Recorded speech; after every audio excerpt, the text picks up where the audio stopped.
Hi friends, welcome to my YouTube channel. ഇന്ന് തയ്യാറാക്കുന്നത് mango വെച്ചിട്ട് ഒരു ഡിസേർട്ടാണ്.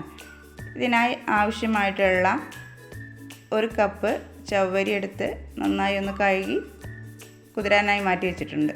ഇനി ഇതിലേക്ക് 2 പഴുത്ത മാങ്ങ എടുത്തിട്ടുണ്ട്. ഇനി ഒരു മാങ്ങ കട്ട് ചെയ്ത് മിക്സിയുടെ ജാറിലേക്ക് ഇട്ട് കൊടുക്കാം. ഇതിലേക്ക് കുറച്ച് പാലും മധുരത്തിന് ആവശ്യമായിട്ടുള്ള പഞ്ചസാരയും കൂടി ചേർത്ത് നമുക്ക് ഇതൊരു പേസ്റ്റ് രൂപത്തിൽ അടിച്ചെടുക്കാം. ഇപ്പോൾ ഇത് നന്നായി ഒന്ന് അടിച്ചെടുത്തിട്ടുണ്ട്. ഇനി ഒരു മാങ്ങ ഇതുപോലെ ഒന്ന് കട്ട് ചെയ്തെടുത്തിട്ടുണ്ട്. ഇനി ഇതിലേക്ക് വേണ്ട ചവ്വരി ഒന്ന് വേവിച്ചെടുക്കാം. കട്ട് ചെയ്തെടുത്തിട്ടുള്ള മാങ്ങയിലേക്ക് മാംഗോ പേസ്റ്റ് ഇതുപോലെ ഒന്ന് ചേർത്ത് കൊടുക്കുന്നുണ്ട്.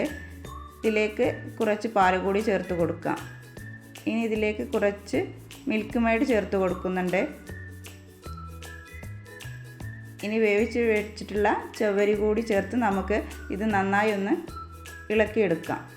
ഇനി 2 മണിക്കൂർ ഫ്രിഡ്ജിൽ വെച്ച് തണുപ്പിച്ച ശേഷം ഇതൊന്ന് സെർവ് ചെയ്യാം. വളരെ ടേസ്റ്റി ആയിട്ടുള്ള ഒരു മാംഗോ ഡിസേർട്ടാണ്. എല്ലാവരും ട്രൈ ചെയ്ത് നോക്കണേ. വീഡിയോ ഇഷ്ടപ്പെട്ടാൽ സബ്സ്ക്രൈബ് ചെയ്ത് സപ്പോർട്ട് ചെയ്യാൻ മറക്കല്ലേ.